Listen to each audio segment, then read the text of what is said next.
The moment my heart shattered wasn't dramatic. There was no thunder, no ominous music. Just the ordinary crunch of gravel under my tires as I pulled into the driveway of my ranch house outside Austin, exhausted from a 10-hour work marathon debugging a client's interface. Then I saw it. Or rather, I saw where it used to be. My Aunt Alice's rose garden, 200 square feet of antique heritage roses, bourbon roses, and climbing Cecil Bruner that had taken her 30 years to cultivate was gone, erased. In its place was a flattened patch of brown dirt, smooth as a putting green, with industrial rolls of artificial turf stacked at the edge like oversized carpet samples. A small bulldozer sat nearby, its bucket still caked with soil and what looked like shredded roots. I sat frozen in my car, hands still gripping the steering wheel, staring at the carnage. The garden had been right there this morning. I had passed it on my way out, noted the early blooms on the Madame Isaac prairie. Now there was just nothing. My vision tunneled. I could not breathe. I stumbled out of the car, my laptop bag forgotten on the passenger seat, and walked toward the destruction on legs that didn't feel attached to my body. The air smelled wrong, like diesel and torn earth instead of the faint rose perfume that usually drifted through the yard on spring evenings. "Oh, Bea, you're home early," my father's voice cut through my shock like a hacksaw. "What do you think? Pretty impressive, right?" Arthur Bennett stood near the artificial turf rolls, hands on his hips in that self-satisfied pose he always struck when he thought he had done something clever.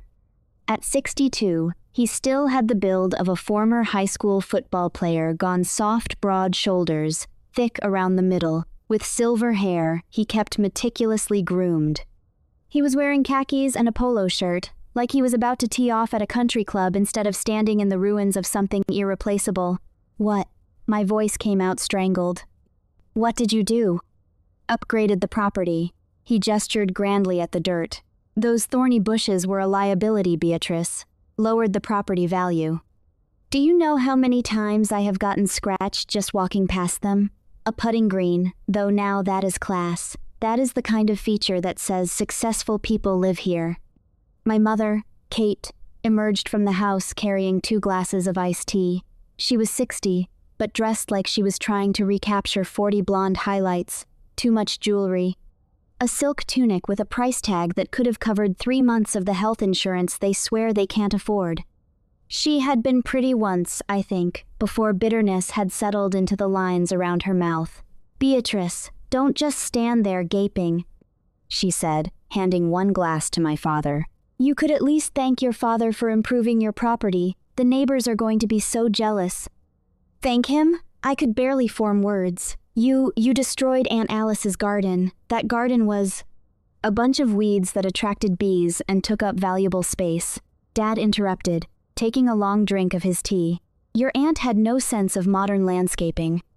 This is a ranch property, Beatrice. It should look refined, not like some overgrown cottage in the English countryside."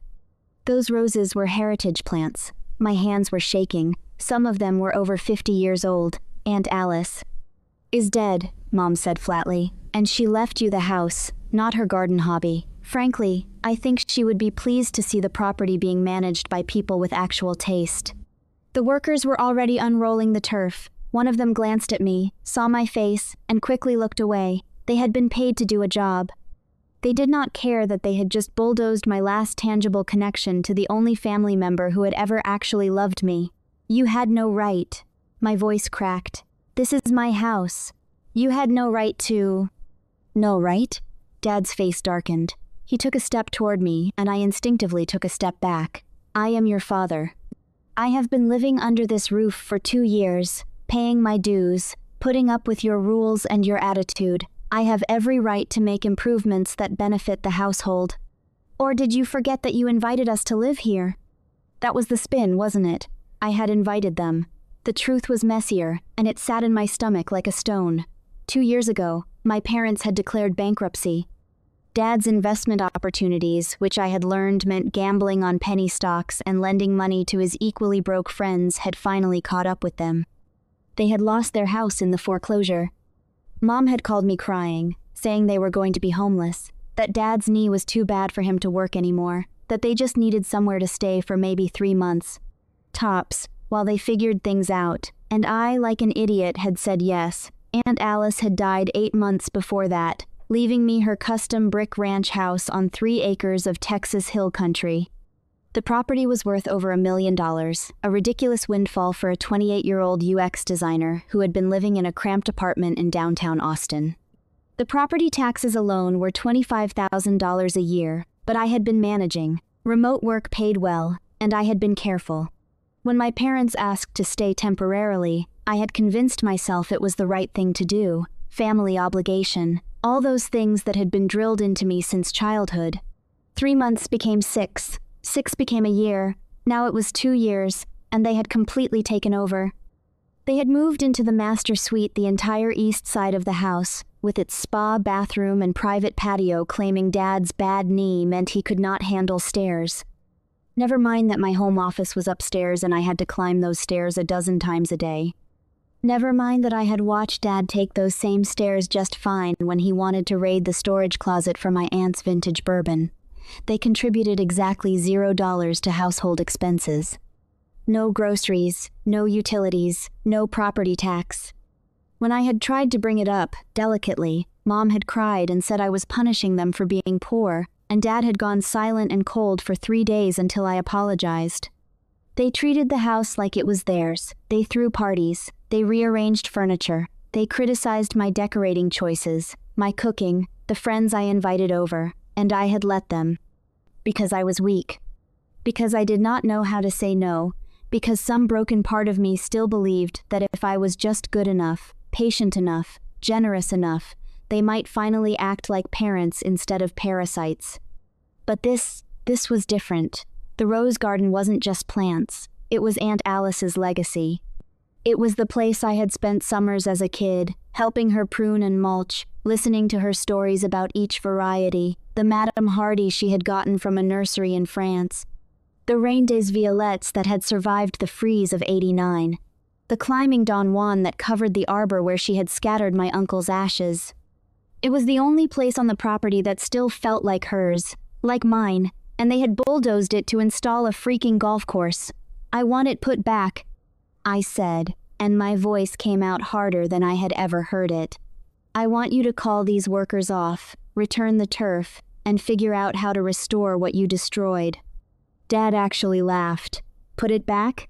Beatrice, those plants are in a dumpster halfway to the landfill by now. What is done is done. Then you can replace them. There are heritage rose nurseries. You can. I am not spending a dime on those thorny death traps, Dad said. He set his tea glass down on the patio table with a decisive thunk. The putting green is happening. The turf is already paid for your credit card, by the way, since you are the one with the account access. You are welcome. The ground tilted under my feet. You used my credit card? It is a household expense, Mom said, like this was obvious. The card you gave us for emergencies. A putting green is not an emergency. Don't you raise your voice at your mother, Dad snapped. His hand shot out and grabbed my upper arm, fingers digging in hard enough to bruise. We have put up with your attitude for 2 years, young lady. You will show some respect, or what? The words burst out of me before I could stop them. You will hit me? You will throw me out of my own house? For a second, I saw something flicker in his eyes. Not shame, something colder, calculation. Then he released my arm and stepped back, forcing a smile. Nobody is hitting anybody. You are being dramatic. This is a good thing, Beatrice. Once the green is installed, I will finally have somewhere to practice my short game. Maybe you could learn to play. We could do it together. Father-daughter bonding. I looked at him, really looked at him, at the fake warmth in his expression that didn't reach his eyes. At Mom hovering behind him, already mentally redrafting the narrative where I was the ungrateful daughter throwing a tantrum over a few flowers. Something in me, something that had been bending for 2 years under the weight of their entitlement finally snapped, not broke, snapped. Like a bowstring pulled too tight, releasing all that stored tension in one sharp moment of clarity. Get off my property, I said quietly. Dad blinked. What? I said get off my property, both of you. Get out of my house. Mom's eyes went wide. Beatrice, you don't mean... I mean exactly what I said. My voice was steady now, cold and clear. You have overstayed your welcome by 2 years. You have taken advantage of my generosity at every turn. And now you have destroyed the one thing in this house that actually mattered to me, and you are standing there acting like I am the problem. So, get out. Dad's face went red. Now you listen here. No, you listen. This is my house, my name on the deed, my property taxes keeping the lights on, and I want you gone. For a heartbeat, I thought he might actually leave, might grab Mom and storm off in a huff and give me the gift of an easy exit. Instead, he smiled. It was the kind of smile a cat gives a cornered mouse. No, he said simply. Excuse me? I said no. He picked up his tea again, took a leisurely sip. We are not leaving. This is our home now. You invited us. We are established residents with tenant rights. If you want us gone, you will have to evict us, and good luck with that. Do you know how long an eviction takes in Texas, especially for elderly tenants with medical conditions? Ask. He tapped his knee. My lawyer says we have got a strong case for hardship exemption. The world tilted again. Your lawyer? Did you think we were stupid? Mom chimed in, saccharine sweet. We have been consulting with an attorney for months, Beatrice. You cannot just throw us out on the street. That is illegal. They had been planning this, consulting lawyers, establishing residency rights while I paid for their food and their electricity and their damn putting green. I had thought I was being kind. Turns out I had been played. Dad turned back to the workers. Gentlemen, let's get that turf laid. I want to practice my stroke before sunset. I stood there, alone in the yard, watching them install artificial grass over the grave of my aunt's roses. For the first time in my life, I understood what real hatred felt like, but I did not cry. Not yet. I walked back to my car, grabbed my laptop bag, and went inside, up the stairs to my office. I closed the door, locked it, and sat down at my desk. Then, and only then, did I let myself fall apart. I allowed myself exactly 10 minutes of grief before the survival instinct kicked in. Then I washed my face, drank a glass of water, and got back to work. I needed to audit every single frame of the prototype for the presentation scheduled for 2 p.m. tomorrow. That evening, I treated my own hallway like a minefield, listening for the sound of my parents' voices so I could avoid them. I choked down a dry turkey sandwich in my office, the bread tasting like cardboard, but I couldn't risk going to the kitchen. The mere thought of the mangled roots and diesel-scented dirt outside made a visceral surge of bile rise in my throat every time I looked at them. I would deal with them. I would make a plan. But right now, this meeting was my only priority. It had to be perfect. This was the final pitch for a major healthcare app redesigned 6 months of work, culminating in a 1-hour Zoom call with the executive team. If they signed off, I would invoice $95,000. It was a sum that would finally cover the $25,000 property tax bill and put some much-needed breathing room back into my savings after 2 years of being the sole provider for 3 adults. I spent the next morning in a state of hyper-focused rehearsal. I triple-checked my slides and ran the prototype through 3 different stress tests. I adjusted my ring light to look clinical yet approachable, curated my background to look like the high-end designer I was, and verified my fiber optic connection twice. As a final precaution, I taped a bold, capitalized note to my office door. Important client call 2 to 3 p.m. Do not disturb. Work was the one thing I could control. My design portfolio, my client relationships, my income, those belonged to me. They were the only things my parents hadn't been able to touch, or so I thought.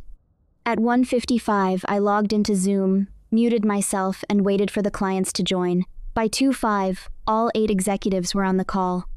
I unmuted, smiled professionally, and launched into my presentation. Good afternoon, everyone. Thank you for taking the time today. I am excited to walk you through the final UX architecture for the patient portal redesign. I was 15 minutes in, right in the middle of explaining the medication reminder flow, when my office door banged open. I jumped, fumbling to hit mute, but my father's voice was already booming through my speakers, telling you, Beatrice has got the best setup in the whole house. Look at this view. A group of people filed into my office behind him. 5 or 6 of them, all around my parents' age, holding cocktail glasses, day drinking. Of course. Dad. I hissed, camera still on, clients staring. I am in the middle of a... Oh, don't mind us, Mom's voice, bright and cheerful. We are just giving the Millers and the Johnsons a tour. Arthur, show them the deck. Excuse me for one moment, I said to the screen, trying to maintain composure. I slammed my mouse toward the top of the screen, praying for the auto-hidden zoom toolbar to appear. It flickered into view, teasing me. With a shaky hand, I aimed for the microphone icon and clicked hard. At the exact same microsecond, my father stepped further into the room, his heavy footfall vibrating the floorboards and causing my wireless mouse to jitter. The cursor skipped. Instead of hitting mute, I clicked the gallery view icon sitting a mere half-inch away. The screen transformed instantly. My slides vanished, replaced by a grid of 8 high-level executives staring back at me in high definition. In the chaos of the UI shift, I saw a flash of red in the peripheral of the Zoom window, a notification from my design software, and my brain, desperate for relief, misregistered it as the muted status. I thought the mic was dead. I was certain I was private. I stood up, walked quickly to the door. I specifically asked you not to interrupt. This is a critical work meeting. Work meeting? Dad scoffed. A real job has an office, he continued, playing to his audience now. I could see the Millers and Johnsons exchanging glances. A real job has a boss who can see when you are slacking off. This remote work nonsense is just an excuse to... Please leave, I said, fighting to keep my voice level. We can discuss this after 3 p.m. He looked at me then, really looked at me, and I saw my mistake. I had contradicted him in front of his friends, challenged his authority in front of an audience. His face went dark. You dare? His voice dropped to something dangerous. You dare tell me what to do in my own home? It is not your... His hand shot out and shoved my shoulder, hard. I stumbled backward, off balance, and my hip slammed into the desk edge with a burst of pain that made me gasp. My desk chair rolled away and I half fell, catching myself on the desk, my hand smacking down right next to my keyboard. That was when I heard it, a small, tinny cough from my speakers. I looked back at the monitor. There was no red slash over the microphone icon. Instead, the green active speaker ring was glowing brightly around my window, pulsating with every breath of my father's drunken rant. My stomach dropped through the floor. The CEO of the healthcare firm was staring directly into the camera. He said, "Miss Bennett, is everything all right there?" "I am fine," I managed. "I apologize for the interruption." The screen went black, not just black disconnected. All the participant windows vanished. The call ended. "Shit," I whispered. "Well," Dad said behind me. "Casual as anything. Looks like your important meeting is over. Come on, everyone, let me show you the master suite." They filed out like nothing had happened, like they had not just witnessed a grown man shove his daughter during a work call. I stood there, hands shaking, hip throbbing, staring at the empty Zoom screen. My email pinged. Subject, contract termination, healthcare portal redesign. I did not need to read it. I knew what it said. Something about an unprofessional work environment. Something about concerns regarding project stability. Something corporate and polite that meant, we saw what we saw, and we do not want any part of it. 6 months of work, $95,000 in projected income. Gone. I pulled up my client roster. The healthcare project had been my anchor, the big contract that let me take on smaller, experimental work. Without it, I had maybe 4 months of operating capital before I would start missing my own bills. 4 months to find new clients in a market where everyone wanted to see your previous work, where reputation was everything, where a terminated contract would raise red flags. I sat down slowly, wincing at the bruise already forming on my hip. I did not go downstairs for the rest of the day.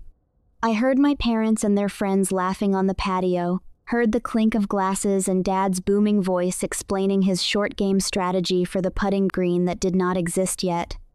At 7 p.m., I packed up my laptop and left through the front door without saying goodbye. I drove to a coffee shop in downtown Austin, found a corner table away from the windows, and tried to figure out how badly I was screwed. The answer, pretty badly, no major client. Bruised hip that hurt every time I shifted in my chair. Parents who had made it clear they would not leave voluntarily and had apparently lawyered up for a fight I could not afford. My phone rang. Dad on the caller ID. I almost did not answer. But muscle memory from 2 years of conditioning made me pick up. Beatrice. His voice was different now, annoyed, not angry. Where are you? Coffee shop, working. Well, get back here. The irrigation system for the putting green is not working right, and the installer already left. I need you to troubleshoot it. Of course he did, because in addition to being his landlord, his ATM, and his punching bag, I was also apparently his tech support. I will walk you through it, I said, putting the call on speaker. What is the error message? For the next 15 minutes, I patiently guided him through the settings on the irrigation controller. Press this button, turn this dial. No, the other direction. Yes, I am sure. Got it, he finally said. The zone timer was set wrong. Fixed now. All right, I said, my voice flat, already reaching to end the call. I'm going back to... But I stopped, because I had heard something in my earbuds that made my blood turn to ice. Dad's voice, but not directed at me. Directed at someone else. The phone was still on. He had tried to hang up and failed. The buttons on smartphones could be finicky when you had dirty hands from gardening. I could hear everything. Amateur job, Dad was saying. I told them I wanted professional-grade equipment, but Beatrice's credit limit would not cover it. At least it is done. Mom's voice, closer. My hand tightened on my phone. I should hang up. This was eavesdropping. This was... Did you talk to the lawyer again? Mom asked. This morning. He said we are golden. With my knee condition, the court will classify this as medically necessary housing. She can try to evict us, but it will take over a year, and we will get hardship exemptions the whole way. By that point, we will have adverse possession arguments, maybe even claim an ownership stake since we have been maintaining the property. She is stupid enough to let us stay, Mom's voice dripped with satisfaction. And now she has lost that big client. She will be desperate, easier to control. Speaking of which, Dad's voice got sly. Once we get back from Italy, I am changing the lock on that upstairs office. Turn it into my cigar room. She can work from the kitchen table like a normal person.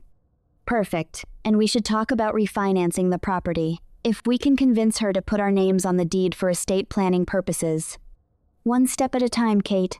First the Italy trip. Let her pay for that. Prove she is still obedient. Then we tighten the screws. I was frozen. Completely frozen. I hung up. For a long moment, I just sat there in the coffee shop, surrounded by the hum of conversation and the hiss of espresso machines, staring at my phone. They did not see me as their daughter. They saw me as a resource, a thing to be exploited, a naive fool who could be manipulated into funding their retirement while they stole my home out from under me. The Italy trip. I had promised to pay for that months ago, back when I had still believed they were struggling. Back when I had thought funding a modest retirement vacation was the kind thing to do for parents who had had such a hard time financially. They were planning to take my money, go party in Europe for 2 weeks, come back and literally lock me out of my own office, and if I tried to fight, the legal system would protect them. Elderly tenants with medical needs, poor old Arthur with his bad knee, poor old Kate who had never worked a day in her life and would not know how to survive without someone to leech off. I opened my contacts and scrolled to a name I had not called in 2 years, Roman Thorne, the attorney who had handled Aunt Alice's probate. He answered on the 3rd ring. Beatrice? Long time. Roman. My voice came out steady. I need to ask you a legal question. Hypothetically. Hypothetically? He echoed, amused. Shoot. If someone owns a house free and clear, no mortgage, their name alone on the deed, and they have tenants who refuse to leave, does the owner have the right to sell the property? Silence. Then, this is not hypothetical, is it? Does the owner have the right to sell? I repeated. Yes. Roman's voice shifted, became more serious. Property owner always has the right to sell. The occupants become the buyer's problem. It is actually one of the few ways to handle a tenant who has dug in legally. You sell the house, transfer the deed, and the new owner can handle eviction proceedings. But Beatrice, standard buyers' families, people looking for a home, they won't touch a place with squatters. It is too much risk. So I am stuck. Not necessarily. There are investors, wholesalers, firms like Lone Star Holdings. They buy distressed properties for cash. They do not care about occupants because they have their own legal teams and security contractors to handle extractions. Extractions? They are brutal, Beatrice. They buy as is, usually well below market value, and they clear the property out fast. It is not pretty. I need to sell my house, I said, fast, and I need the sale to be quiet. Can you get me a number for Lone Star Holdings? How fast? 2 weeks. He whistled low. That is ambitious, and you will take a hit on the price. They are sharks.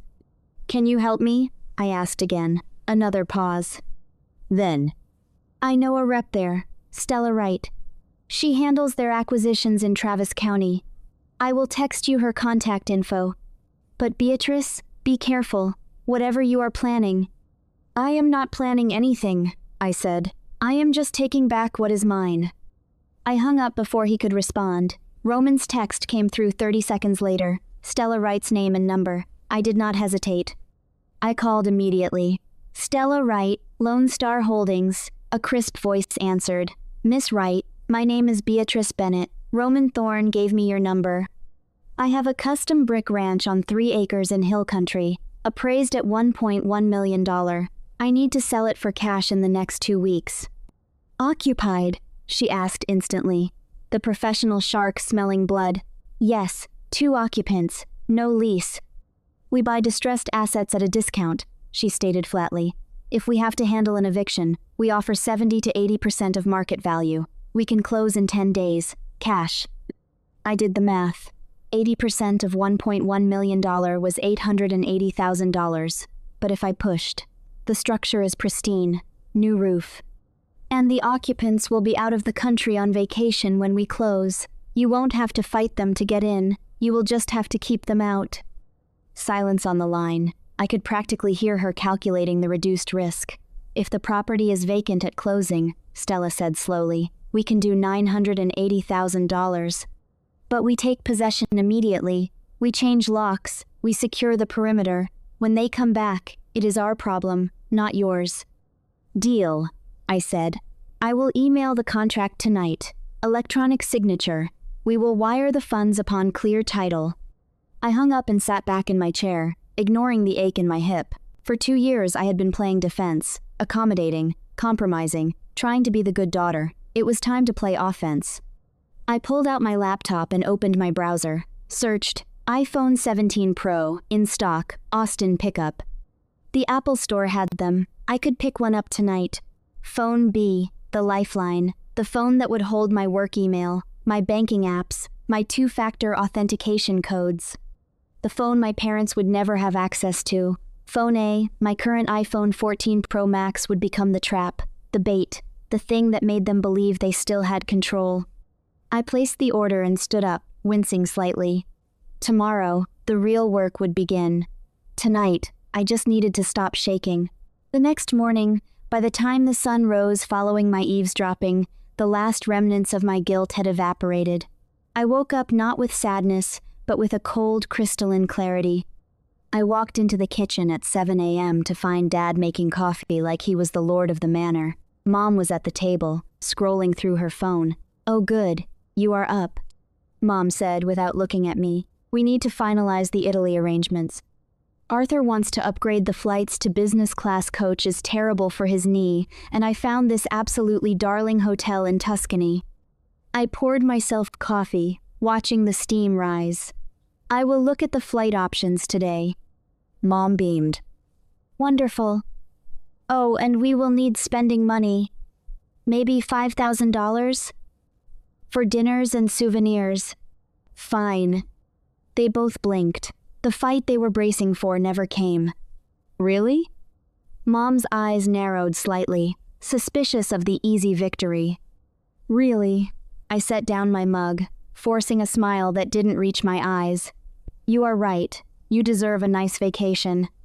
After everything you have been through financially, you should enjoy yourselves." Dad relaxed, satisfied. "That is more like it. I knew you would come around. Family takes care of family, Beatrice. That is what your aunt would have wanted." Aunt Alice would have set the house on fire before she let these vultures pick over her life's work, but I just nodded. "I will book the flights this morning." Later that morning, my phone rang. It was Stella Wright from Lone Star Holdings. "We have reviewed the title," she said, businesslike and cold. "It is clean. We are ready to move forward. The contract is in your inbox. $980,000 cash. Closing date is set for Friday the 14th. "Excellent. Just to reiterate, Miss Bennett, we are buying this as an investment vehicle. The moment funds are wired, our security team takes control of the asset. We do not tolerate trespassing." "You are sure the occupants will be gone?" "They leave for Italy in 48 hours, I confirmed. The house will be empty." "Perfect. Sign the papers and we are in business." After hanging up, I sat at my desk. As $980,000. Combined with my savings, I would have nearly $1 million. Enough to disappear, enough to start over. But first, I had to get them on that plane. The next 2 days were a masterclass in deception. I played the submissive daughter perfectly. I upgraded their flights to business class. I booked the 5-star hotel with the vineyard views. I transferred $5,000 to Mom's checking account. I even helped Dad pack his golf clubs he had wanted to bring them for networking. But Mom vetoed it due to baggage fees. "Leave the clubs home, Arthur," she had commanded. "We are going to wine country, not Street Andrews." He had grumbled but complied, leaving the heavy bag in the garage. I made a mental note. The clubs stay here. The morning of their departure arrived in a pre-dawn haze. I drove them to the airport at 4 a.m. The trunk was packed with 3 huge suitcases for a 2-week trip. At the departure's curb, Mom gave me a perfunctory hug that smelled of expensive perfume. "You be good while we are gone. Keep the house clean." "Of course."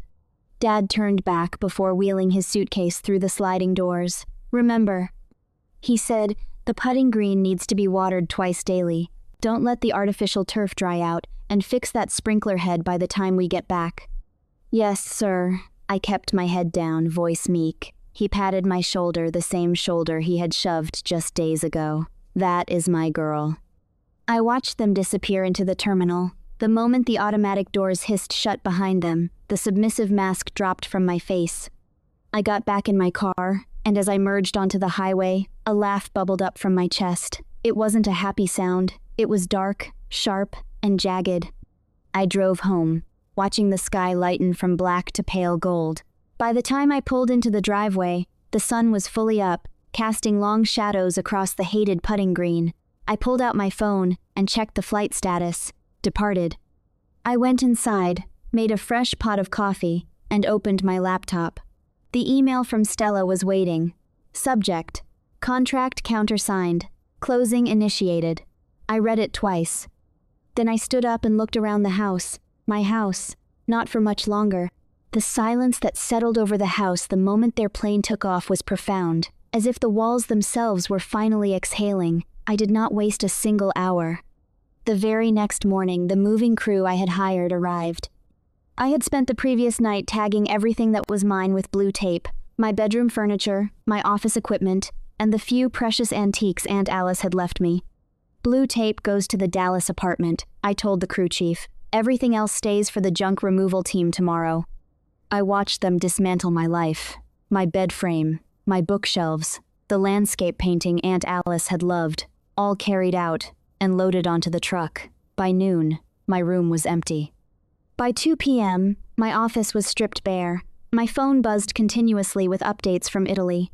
Mom sent photos of their hotel suite. Dad sent a picture of his business class meal. They were living it up, completely oblivious that the foundation of their life was being disassembled across the ocean.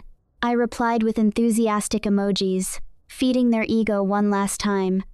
When the movers left for Dallas, I stayed behind for one final, crucial task. I went into the garage where Dad's golf clubs sat in the corner.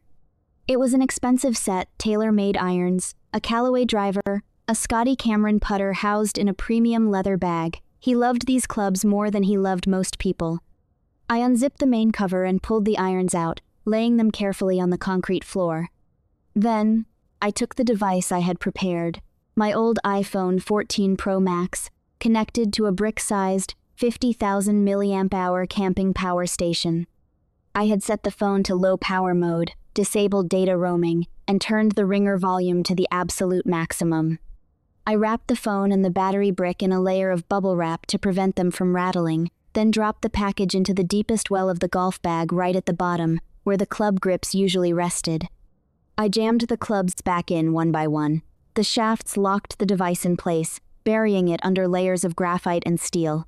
Even if someone unzipped every pocket, they would not find it. To get to that phone, Dad would have to dump his entire precious set onto the ground. The ringtone would sound like it was coming from the ghost of the bag itself, muffled, deep, and impossible to locate without complete dismantling. "Perfect," I whispered. The following day, the junk removal crew arrived to clear out everything else. My parents' king-sized bed, their 6.0-inch TV, Mom's vanity, their clothes, all of it was packed and hauled to a climate-controlled storage unit an hour outside of town.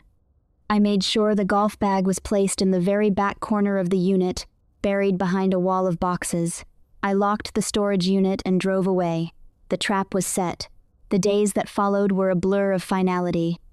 I hired cleaners to scrub the house until it smelled like lemon and emptiness. I scheduled the utility transfers. I watched the house transform from a home back into a structure vacant, echoing, and ready for new life. On the evening before the closing, as I was unpacking the last box in my new high-rise apartment in Dallas, my phone rang. It was Dad. "Hi, Dad. How is Tuscany?" I asked, putting the call on speaker while I arranged books on my shelf. "Incredible," he said, sounding slightly tipsy. "We are at a vineyard. You can see for miles." "Listen, Beatrice, I was just telling your mother, I really wish I had brought my clubs. Saw a guy on the course today with that same putter I have. Made me miss mine." I paused, holding a book in midair. The irony was so thick I could taste it. "Is the bag safe in the garage?" he continued. "No humidity getting to the leather?" I smiled at the empty room. "It is extremely safe, Dad. I made sure it is stored somewhere very secure. It will not be moved until you get back." "Good girl. That set is my pride and joy." "I know, Dad. I know. We will see you in a few days. Love you, kiddo." "Love you too," I said, and ended the call. The final morning arrived with a sky the color of bruised steel. I drove back to Austin one last time. There was no sentimental walkthrough with a nice couple. I met a courier from Lone Star Holdings in the driveway. He didn't even go inside. He just took the keys, handed me a packet of final disclosures, and checked the property off on his iPad. Asset secured. He muttered into a Bluetooth headset. "Boarding crews will be here at 1,400 hours.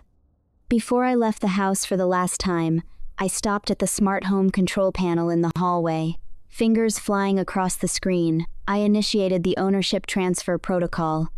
I deleted user dad and user mom. I wiped the entry logs. Finally, I disabled the remote notification system. When my parents eventually returned and tried their old code, no alert would come to my phone. No chime would welcome them. Just a cold red light blinking access denied. The house was no longer intelligent. For them, it was now just a fortress specifically designed to keep them out. We met at the title company at 1 p.m. The room smelled of stale coffee and printer toner.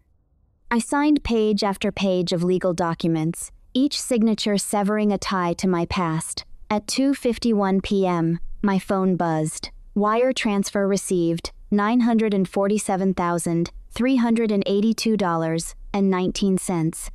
The money was real. The house was gone. The deed was done. I walked out of the office building and into the blinding Texas afternoon sun. My parents were still in Italy, sleeping off a wine hangover, completely unaware that they were now homeless. I got into my car, turned on the radio, and drove toward the highway. I did not look back. The 3-hour haul up I-35 was a nightmare, but with every mile marker I passed, the weight on my chest felt a pound lighter. By the time the Dallas skyline appeared on the horizon, glowing like a promise of cold, hard steel, B was officially dead. 3 days drifted by in a strange, suspended reality. I knew what was coming, but the waiting was its own form of torture, the good kind, like anticipating the punchline of the world's longest, most expensive joke. I threw myself into work. Reached out to old clients, pitched new projects, rebuilt the professional reputation my parents had damaged. The apartment in Dallas became my command center. Coffee at dawn, design work until noon, afternoon meetings via Zoom with my camera on and my background carefully neutral. Nobody needed to know I had just sold my house. Nobody needed to know I was hiding. Then came the 14th day, Judgment Day. I woke up at 6 a.m., too anxious to sleep. Checked the flight status on my laptop. On time. Arrival at Austin Bergstrom at 8:19 p.m. Lone Star Holdings had taken possession of the property 4 days ago. According to Stella, their asset preservation team had already been through. They had secured the perimeter, drained the pool to save on maintenance, and posted signage. I spent the day in a state of hyper-awareness, watching the clock tick toward evening. At 7 p.m., I ordered takeout and barely touched it. At 7:45, I started refreshing the flight tracker obsessively. Landed. 8:19 p.m. They were home, or rather, they thought they were going home. I imagined them collecting their luggage, tired but happy, tanned from the Italian sun, full of stories about art and wine and la dolce vita. The line at customs was notoriously long at this hour, and baggage claim would take forever with their oversized suitcases. At 9:45 p.m., I pulled up the home security camera app on my phone, the one connected to the Ring doorbell I had installed last year. I still had admin access. The investment firm hadn't swapped the hardware yet, only the locks. I watched the dark driveway, the empty porch, the house sitting silent under the exterior lights. At 10:05 p.m., headlights appeared. A taxi pulled into the driveway. I watched the grainy footage as both passenger doors opened. My parents climbed out, Dad stretching his back, Mom already directing the driver to help with luggage. They paid. The taxi drove away. Then they were alone in the driveway, surrounded by suitcases, staring at their kingdom.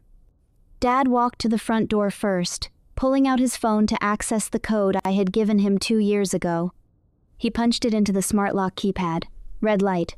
Access denied. He tried again, slower this time. Same code, carefully entered. Red light. Kate, what is the door code? N aside. N aside. His voice carried through the Ring doorbell's audio, tinny but clear. Same as always. 2703. Your birthday. He tried it a third time. Red light. Access denied. Is your phone acting up? Mom asked, pulling out her own phone. Use mine. She tried. Red light. I watched Dad's face cycle through confusion, annoyance, then the first flicker of fear. Maybe the battery died, Mom said uncertainly. Try the back door. They left their luggage on the front porch and walked around the side of the house.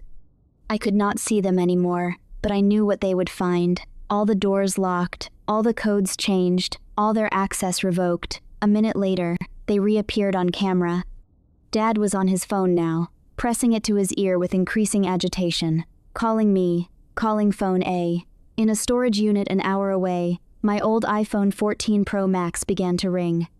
The sound would be muffled by the golf bag, distorted by the enclosed space, but it would ring, and ring, and ring. No voicemail picked up. I had disabled that feature. They would just hear it ring endlessly, a phone that was clearly on but mysteriously unanswered. I watched Dad pull the phone from his ear, stare at it, and try again. Ring, ring, ring. On my end, I saw the missed call notification appear on phone B, forwarded from my old number, but I did not answer. Dad tried the door again, this time rattling the handle aggressively. Then, he walked to the large sliding glass door that led from the patio to the living room. He pressed his face to the glass, hands cupped around his eyes to see through the reflection. I saw him go completely still. Then I saw him stagger backward, nearly falling. Kate. His voice had gone thin. Kate, look. Mom hurried over, peered through the glass. The living room was empty. No furniture, no TV, no curtains. Just bare walls and hardwood floors reflecting the exterior lights. What? Mom's voice cracked. What happened to where is all our... Suddenly, The darkness of the driveway was cut by high-beam headlights. A black SUV, unmarked and sleek, pulled up right behind their luggage, blocking the exit. A man stepped out. He wasn't a neighbor. He wasn't a friendly architect. He was wearing a dark suit that looked expensive and a demeanor that looked lethal. He held a clipboard. "Can I help you?" the man asked. His voice was not polite. It was the voice of a man who dealt with problems for a living. Dad spun around. "Who the hell are you? What are you doing in my driveway?" "I could ask you the same thing," the man replied, walking forward. He didn't stop until he was uncomfortably close. "I am the asset manager for Lone Star Holdings. We own this property, and you are trespassing." "Trespassing?" Dad sputtered, face going purple. "We live here. This is my daughter's house, Beatrice Bennett. I am her father." The man didn't blink. He pulled a document from his clipboard and held it up. It was a copy of the deed. Beatrice Bennett sold this property to Lone Star Holdings 14 days ago. He stated coldly, "The sale is recorded with Travis County. The property was acquired as a distressed asset, delivered vacant." "Sold?" Mom screamed. "That is impossible. We were just here 2 weeks ago." "And now you are not," the man said. "This is private corporate property. You have no lease. You have no ownership. You are engaging in criminal trespass." "But our things," Mom was hysterical now, grabbing Dad's arm. "Our furniture, our clothes, everything. It was inside." "The property was purchased as is, vacant ownership," the man recited, bored. "Anything left on the premises after closing is considered abandoned property. My crew cleared this unit 4 days ago." "You threw away our things?" Dad lunged forward, his face contorted with rage. "I will sue you. I will sue this whole damn company." The man didn't flinch. He just tapped his earpiece. "Dispatch, I have 2 hostiles at the acquisition site. Send local PD for criminal trespass removal." He looked back at Dad. "I have a security team 2 minutes out, and the sheriff is on speed dial. You can leave now, voluntarily, or you can leave in the back of a squad car. Your choice." "This is fraud," Dad yelled, though his voice was shaking. "My daughter wouldn't." "Your daughter signed the closing documents electronically and wired the title," the man interrupted. He pulled a business card from his pocket and flicked it toward Dad. It landed on the concrete. "Here is the number for our legal department. Do not come back here. If you step foot on this lot again, you will be arrested." He turned to the SUV driver. "Get the bags off the porch. Put them on the curb." 2 large men got out of the SUV. Without a word, they walked past my stunned parents, grabbed the expensive Italian suitcases, and marched them down the driveway to the public street, dumping them on the asphalt. "You have 5 minutes to vacate the premises," the asset manager said, checking his watch. I watched my parents stand there in the driveway, utterly defeated. The power dynamic had shifted so violently they couldn't process it. This wasn't a family squabble. This was corporate machinery crushing them. Dad tried calling me again. In the storage unit, my old phone rang and rang and rang. "She is not picking up," he whispered, staring at the phone. "Arthur, the police," Mom whimpered, looking at the stone-faced men guarding the house. "We have to go." Dad grabbed their suitcases from the curb, his movements jerky and desperate. Mom stood frozen until he barked at her to help. Together, they dragged their luggage down the road, away from the house that was now just a line item in an investment portfolio. The Ring camera watched them vanish into the darkness. The asset manager watched them go, then turned and walked back to his SUV. I closed the Ring app and sat back on my couch, hands shaking slightly. It was done. I waited exactly 1 hour. Let them check into whatever hotel they had found. Let them try calling me a dozen more times, hearing that maddening ringtone echoing from somewhere they could not reach. Then I composed an email. The subject line was simple, regarding the house. "Dear Arthur and Kate, by now you have discovered that the ranch house has been sold. I am sure this comes as a surprise, but I want to assure you that everything was done legally and properly. The property was mine to sell, and I exercised that right. I sold the property to Lone Star Holdings, an investment firm specializing in distressed assets. They are not the kind of people you can manipulate or bully. As you have likely discovered, they have strict policies regarding trespassing. I understand you are probably looking for your belongings." They have been safely moved to a climate-controlled storage unit. The address is location address. The access code is 1449. Everything you owned is inside Unit D, row 12. I have paid for 1 year of storage in advance. As for why I did this, I think you know. You bankrupted yourselves through your own poor decisions. I gave you a place to live out of kindness, and you repaid me by taking over my home, contributing nothing financially, and planning to steal my property through legal manipulation. Yes, Arthur, I heard your conversation on the phone, the hot mic incident on the second day of the saga, when you thought you had hung up but hadn't. I heard everything. Your lawyer's advice about squatters' rights, your plan to turn my office into your cigar room, your entire scheme to claim ownership through adverse possession. You destroyed Aunt Alice's rose garden to build a putting green. You cost me my biggest client of the year by barging into my work meeting. You physically assaulted me on camera.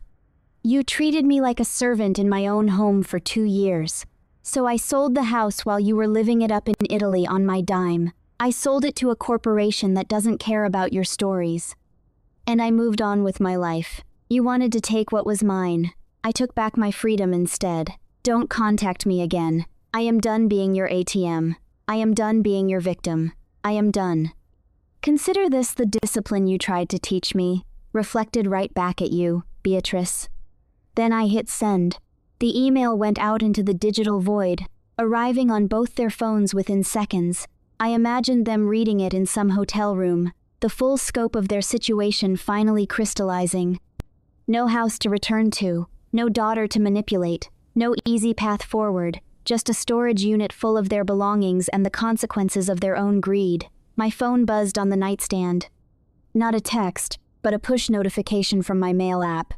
My father hadn't even finished reading my entire message before he hit reply. He was reacting in real time, lashing out at the first thing that stung. You ungrateful little snake. After everything we did for you, after we raised you, you owe us everything. You think you're smart? You're a thief, Beatrice. We're calling the police. Answer your phone. I didn't blink. I blocked his address and archived the thread. 2 minutes later, another notification. Subject: Beatrice. Please read this. We are stranded. Beatrice, honey, please. You don't understand the situation we're in. We have nowhere to go. We are your parents.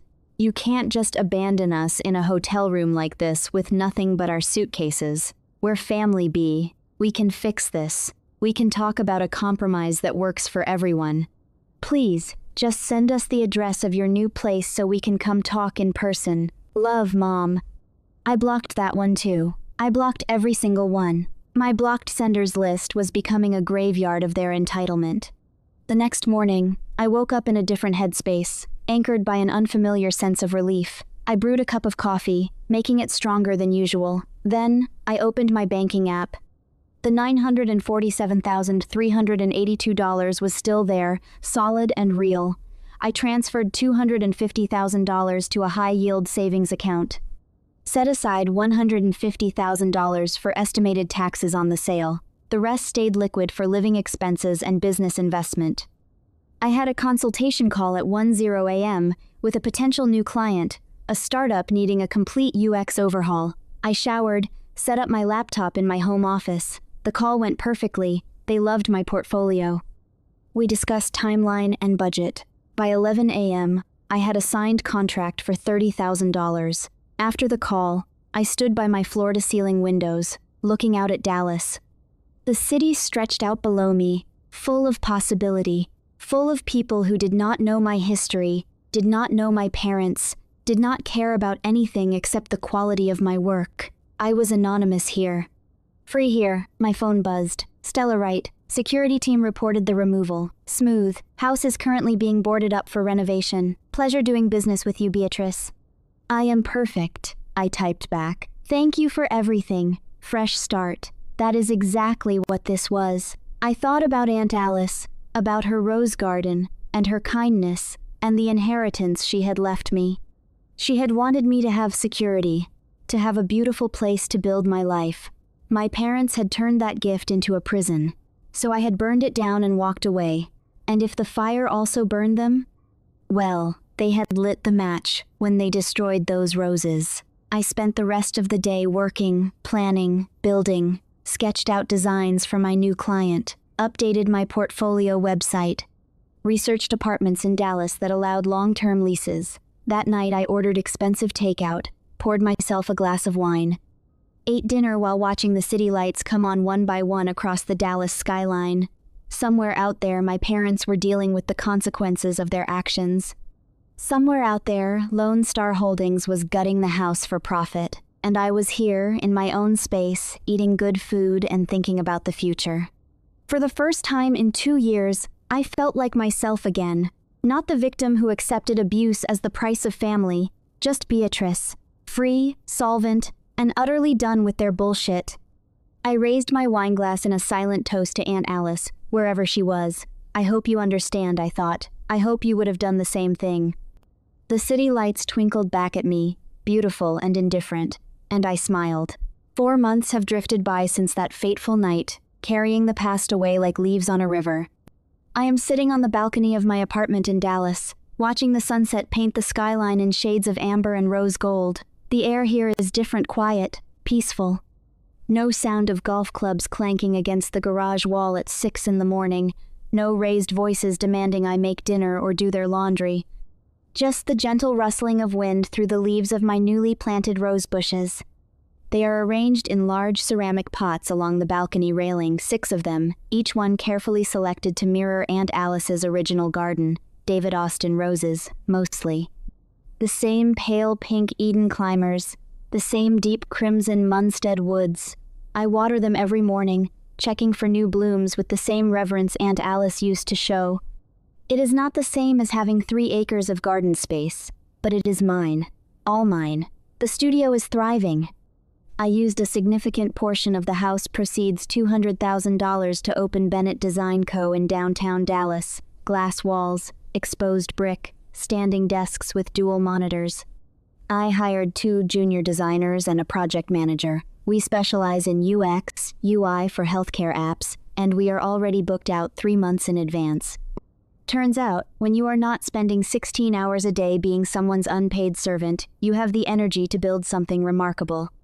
My phone buzzes the new iPhone 17 Pro, the one that holds my actual life. It is a text from Roman Thorne, my attorney. Thought you would want to know. Arthur called my office again today. 5th time this month, still threatening to sue Lone Star Holdings. I heard their legal team sent him a cease and desist for harassment. He has no legal standing. The house was yours. The sale was legal. Have a good evening, Beatrice. I smile, setting the phone down on the wrought iron table. I can picture Dad's face, red and sweating, probably calling from whatever cheap cell phone he managed to scrape together. The irony is not lost on me. According to my former neighbor Carol, who still DMs me updates on Instagram because she is delightfully nosy, my parents are renting a 3rd-floor walk-up in a rundown apartment complex on the east side of Austin. No elevator. 3 flights of stairs. Every single day. Apparently, the money they made from selling those few bottles of Italian wine, the Brunello and Barolo they had been so proud of, purchased with money they didn't earn, only covered about 3 months of rent. After that ran out, they had to dip into what little savings they had left from Dad's failed retirement fund, the same fund they had decimated with their entrepreneurial ventures and golf club memberships. Carol told me Arthur's knee is worse now. All those stairs. He uses a cane, she said. Kate does all the grocery shopping because he can't make the climb more than once a day. I should feel guilty. I wait for it, that gnawing sensation in my stomach that used to come whenever I disappointed them. It does not come. Instead, I stand and walk to the railing, running my fingers over the soft petals of a newly opened bloom, Aunt Alice's roses. Her legacy, continued in a different form. I hope you understand. I whisper to the wind, to her memory, to whatever part of her might still be watching. I did not sell your house to hurt them. I sold it to save myself. The house was never just brick and mortar. It was a trap, a golden cage they had built around me with manipulation and guilt. Aunt Alice didn't leave me that property, so I could become my parents' retirement plan, their live-in maid, their punching bag when things didn't go their way. She left it to me so I could have freedom, security, a foundation to build my own life, and that is exactly what I did. I water the roses as the sun disappears below the horizon, the city lights beginning to twinkle like stars. Tomorrow, I have a consultation with a potential client, a startup developing mental health apps. The irony makes me laugh.